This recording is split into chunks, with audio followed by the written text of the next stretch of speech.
How thick is the ice needed to withstand more than 10 tons of machines walking on the ice, and how much courage is needed to not be afraid of falling into the river?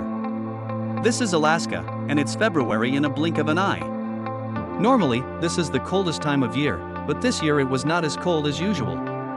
Because the temperature is not cold enough, the lake surface of the Yukon River will not freeze very firmly, and there will be many hidden traps and dangers. This has brought a lot of distress to the people living in Tanana Town.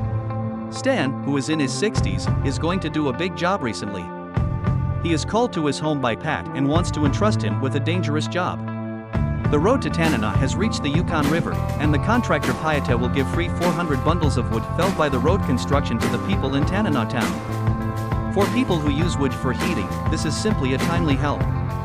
The lumber is on the other side of the Yukon River, and if you want to get the lumber, you have to come from the other side of the river. Whether the ice on the river can resist the transportation of vehicles is a big challenge for Stan, but in order to allow everyone to have wood to use, he readily agreed. Some people are happy, some people are sad. Timber merchant James is preparing to deliver the felled timber, which will be a big blow to him who relies on logging for a living. In the town, lumberjacks are high-income people, just like the water plant in the town, which needs more wood to run the boilers and hot water to flow to every household through pipes. The waterworks is James' biggest customer, and once the timber is transported across the river, he will face unemployment. So he needs to be able to sell some more before the wood arrives. Just do it, Stan is going to build an ice road across the Yukon River. This road can transport hundreds of tons of precious timber to the town, but the premise is to plan a safe route first. Both people and cars will fall into the river. Stan drilled holes to measure the thickness of the ice and planted red flags to mark safe routes. The planned route is at the edge of the river, where the ice is thicker, reducing the risk of subsidence.